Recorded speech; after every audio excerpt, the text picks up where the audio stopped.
Well, welcome to the final CFS 6 months look ahead of 2014. Every month through the year we've been having a look at the CFS model and going out 6 months ahead. Highly experimental, just for fun, really, and amusement purposes. The charts are there, so we might as well use them. But don't take it too seriously by any means.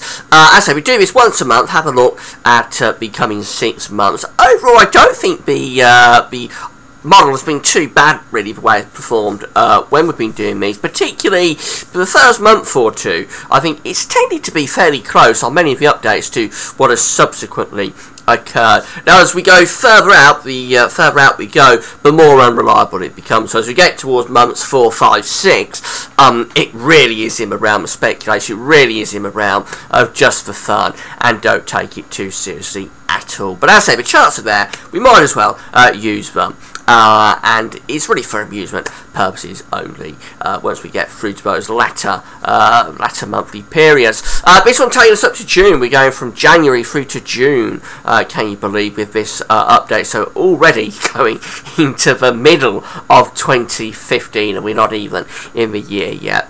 Whether we get on with that, just want to say about the ads, there's links to articles on most of the pages at GazWeb.com. Have a browse through widgets. If there's any articles that you're interested in, just click through and you'll be able to go off and read those articles. There's green keyword ads on some of the pages. If you roll your cursor over green keywords, may display ads. If you click through the word, you go to the advertised website, be supporting GazWeb.com by doing that.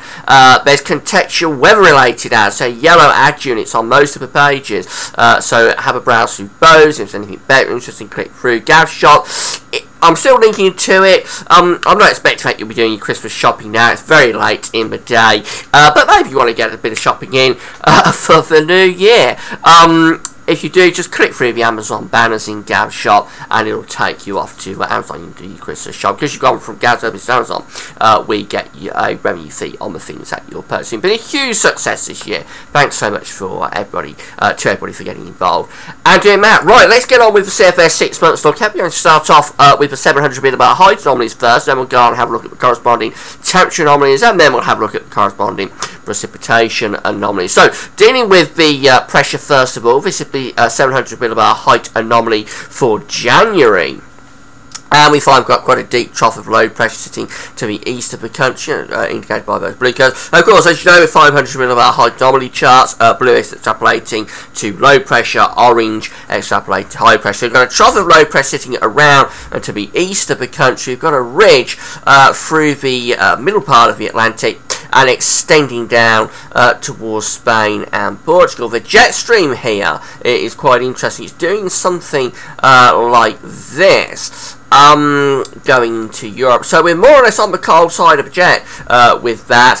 It's not a great pattern really for delivering cold. It's not a classic pattern because you would want more in the way of blocking up here. We have got some hints of yellow colours up there, some hints of block, but you would want them to be going more towards the orange colours really, and you want to extend this ridge in the middle part of the Atlantic up to here and set up a proper mid-Atlantic ridge. Nevertheless, there's enough sort of high pressure to the west of the country to be forcing this trough to be sitting to the east. So at times you would certainly be bringing some colder conditions into that trough of low pressure, I would think. As I say, it's not going to be a perfect scenario. You'll bring the jet stream through at times off the Atlantic, so you run the jet stream in and turn it milder. So it's one of those months where you'll get cold snaps, maybe lasting 3 or 4 days, and then you'll get milder interludes, maybe lasting 3 or 4 days, and very much an alternating monthly pattern being signalled there, I think, for January. But certainly some interest, I have to say that, there is some interest with that one, if you want colder conditions. Now this is a little bit more interesting for February. The trough is actually being centred right over the top of the country, so on the face of it it's not as good in terms of where the position of the trough is, but the ridge down here to the southwest is weaker, and we've got more in way of yellow colours over Greenland. So I reckon that is actually indicating a chance of a colder pattern setting up for February.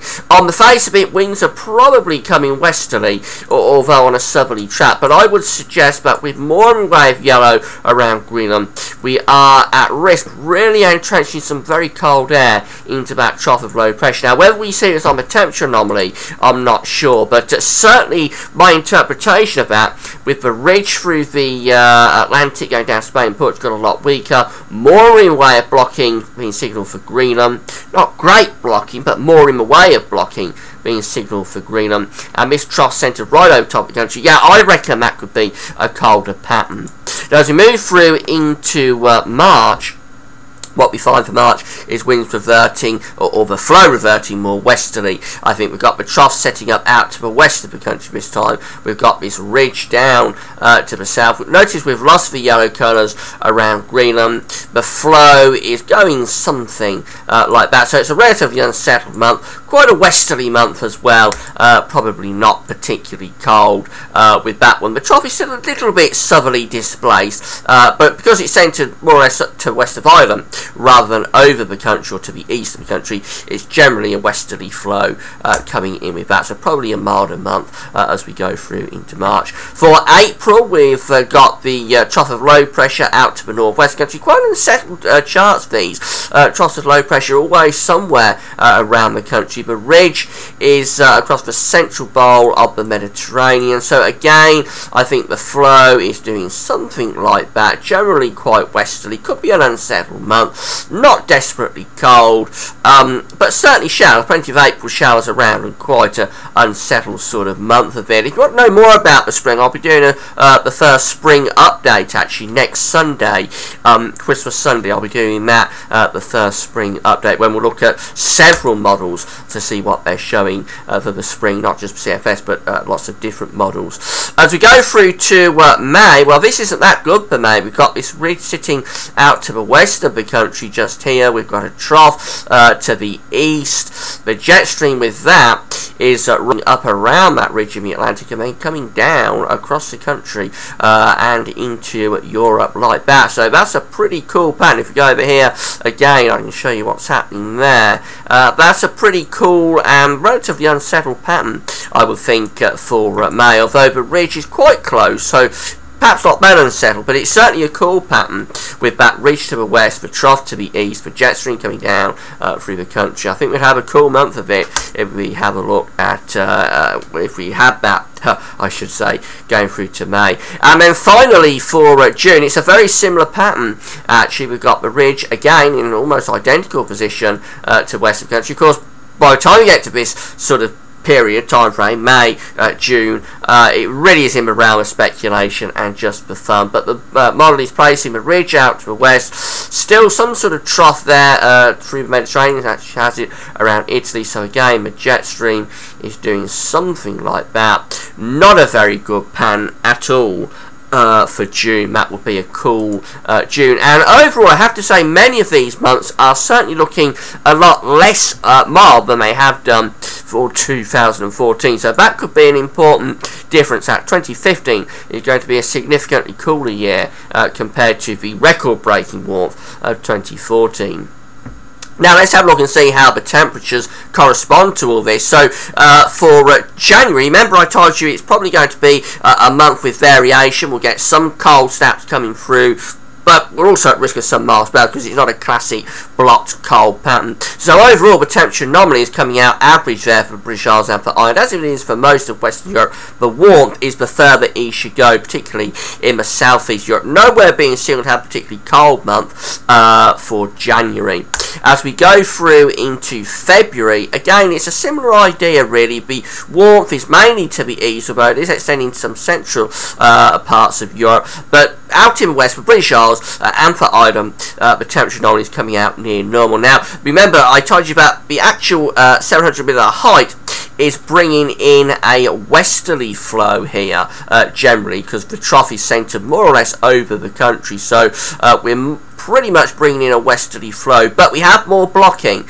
So I think, although the model hasn't yet cottoned onto it, we're likely to be opening the floodgates more to the north through February with that sort of 700 millibar height anomaly pattern. So I would expect these orange colours here from Central Europe to be receded away. There's a little bit of blue over Scandinavia, I would suspect, but over the coming few updates with this model, this blue will grow to cover quite a few areas in northern and western Europe. It'll be interesting to monitor that. I think February is going to be a colder month on that sort of setup. For March, yeah, this is pretty good. It's near normal, but most of Europe actually coming out mild, and that's because the flow of wind is reverting westerly, and I can't argue that's a milder month for March. For April, it's average. Remember, it's a westerly month and a settled month. By April, westerlies are generally going to be bringing in near normal temperatures, so yeah, I can't argue that near normal really for April. Notice that no month being signalled to come out significantly warmer than average through this, so that's interesting. As I say, I think 2015 could be a significantly cooler year to 2014. We get through to May and it goes colder than average. Look at that, most of Europe going chilly in May. Now this is in the unreliable part of the update, so don't take this seriously at all, but it's just an indication really that when you've got high pressure sitting somewhere out say here, when high pressure is in that position and low pressure is sort of in this position, you're going to bring down a northerly flow, and that of course is going to be cooler than average in any month, so a very disappointing May if that comes off. And it goes on, I'm afraid, into June, a cooler than average month being signalled there for June, so not a great start to the summer by any means. Will be a bit of a shock to the system after the two really good summers that we've had in 2013 and 2014 to get this cool anomaly into June. But let's not worry about it because it's just for fun. About a sort of 6-month range,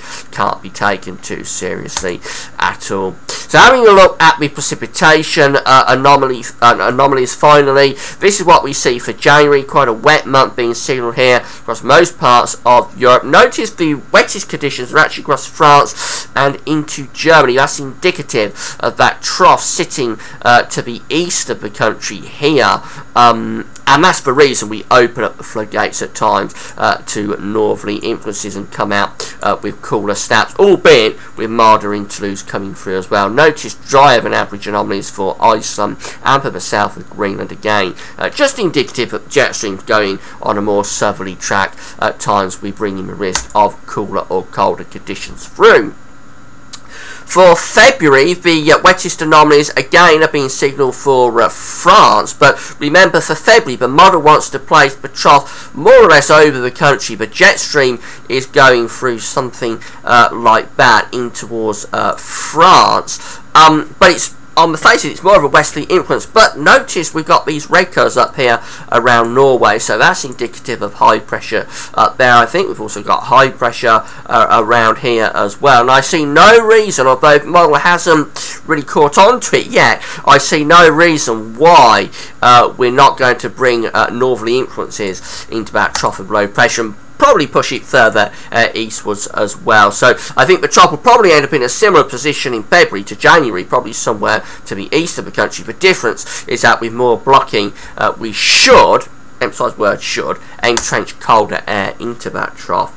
As we go through into March, well, it's unsettled out to west of Europe, although British Isles coming out nearer normal, but generally the most unsettled conditions in March is to the west through France, northern parts of Spain.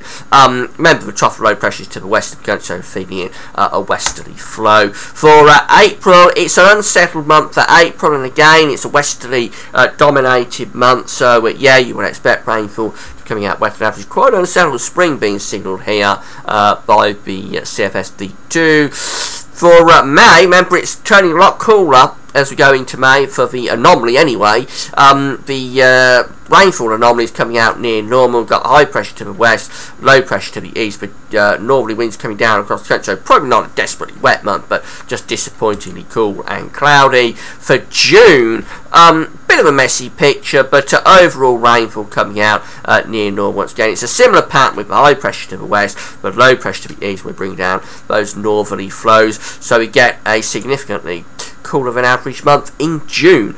But as I said at the start of the video, once we get through to month 4, 5, 6, we can't take it at all seriously. So don't be worrying about our summer prospects just yet. We'll worry about that at a later date. But interestingly, for all of these months, we are not seeing a particularly warm signal coming through. So we're having a cooler December. We're probably going to come out a little bit above average for December. It'll very much depend whether we get this elusive cold spell. And I'm recording a video on Friday night of what day are we? We are the 19th. Friday night. Recording this on Friday night of the 19th of December. The cold spell is incredibly elusive for the end of December. Not sure what's happening with that. So whether we come out a little bit warmer than average or a little bit cooler than average depends on the last few days of the month. But we're not going to deviate that far from the average for December. And on the face of it, it looks like we're going to continue with that sort of idea into 2015. So after the incredible warmth of 2014, no month being particularly record breaking, but all months coming out consistently warm, I reckon we're almost at the end of that, most likely, and I think 2015, certainly the first few months of it, going to be significantly cooler. May not be desperately cold at any given time. I'm not sure we're going to get desperately cold conditions, but certainly significantly cooler is what I'm picking up on with these charts compared to what we've had in 2014. And there will, I think, be through January and February the prospect of bringing some colder conditions through at times. Particularly, I reckon February with more blocking is when we have the greatest chance of bringing colder conditions through. Well, that's it. It's just for fun. It's just for amusement purposes only. Really hope you enjoyed the video. We'll do another CFS 6-month look ahead next month. That'll take us up to July. Next week, Christmas Sunday, we're going to have the first look at spring from this CFS D2. It looks like it's going to be quite an unsettled spring, but it's just one model, and we've got many more models to look at next week. So we'll do the first spring update next week as well. I also want to do something a little bit different next week and have a late winter sort of look ahead. So I'll probably do that on Sunday next week as well. The first spring update and a late winter look ahead where we'll look at the charts from January through to March. Quite a few of the models with JMA, for instance, the Jamstack IOD, still dealing with this sort of winter period. So have a look at late winter and spring next week on Christmas Sunday. That's all for now. Hope you found the video interesting. That's all for now. Thanks for watching.